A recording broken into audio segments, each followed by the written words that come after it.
We just lived through one of the most ridiculous, mind-bending, law-of-physics-breaking rookie seasons in the history of sports. We saw a 7'4" teenager move like a point guard, shoot like a sniper, and protect the rim like a mythical creature. We saw him get triple-doubles with blocks. We saw him hit step-back threes and then erase someone's shot on the other end. We saw things that, quite frankly, shouldn't be possible. We all saw it, we all talked about it, and we all agreed, we have never seen anything like him. The alien has landed. But what if I told you that wasn't the real him? What if I told you that the monster we saw, the rookie who broke records and shattered expectations, was actually a nerfed version? A character being played on a lower difficulty setting. What if I told you that his coaches, Gregg Popovich and the San Antonio Spurs, have been intentionally hiding his true power? It sounds crazy, I know. Why would you ever put a leash on a generational talent like that? But the more you look at the evidence, the more you realize that what we saw in year one wasn't the final product. It wasn't even close. It was a trailer. A carefully controlled preview of a much, much scarier movie. Let's start with the obvious clues.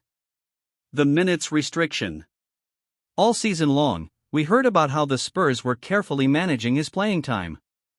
The official reason, of course, was to protect his unique frame and ensure long-term health, and that's definitely part of it. But think about it from a strategic point of view. By limiting his minutes, they accomplished two things. First, they kept him hungry. They never let him get complacent by just letting him dominate for 40 minutes a night. They always left him wanting more. Second, they kept the league from feeling his full, unrelenting, game-long force. He was a hurricane that was only allowed to make landfall for about 29 minutes a night. As devastating as that was, it wasn't the full storm. But the real evidence, the proof that they were holding him back, wasn't just in how much he played, but how they let him play. For a huge portion of the season, his role on offense was surprisingly simple.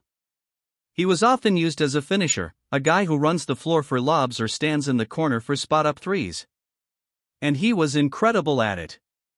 But we all saw those moments, those little glitches in the matrix where the plan seemed to break down and the real Wemby came out. You know what I'm talking about.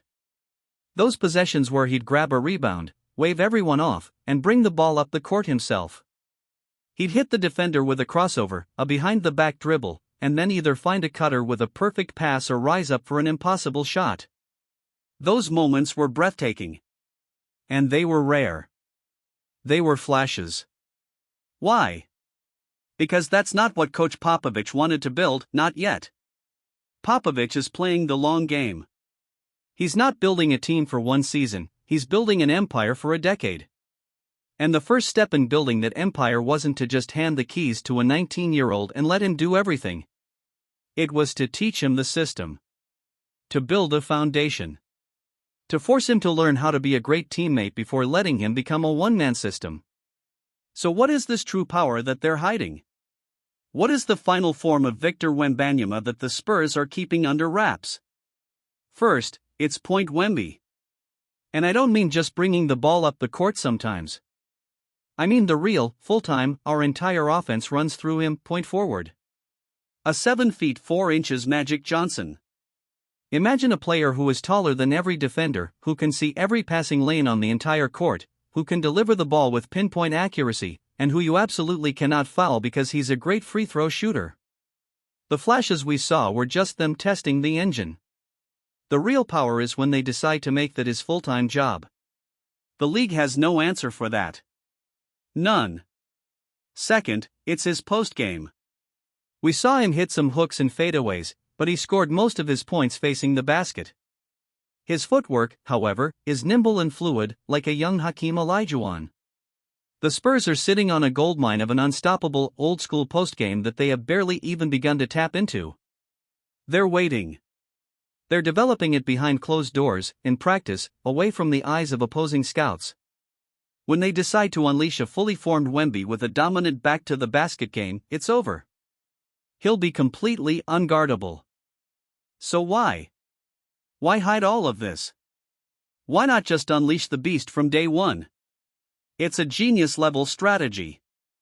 You do it to keep him humble and to make sure his fundamentals are rock solid before you build the skyscraper on top. You do it to develop the players around him, so they don't just become spectators to the Wemby show.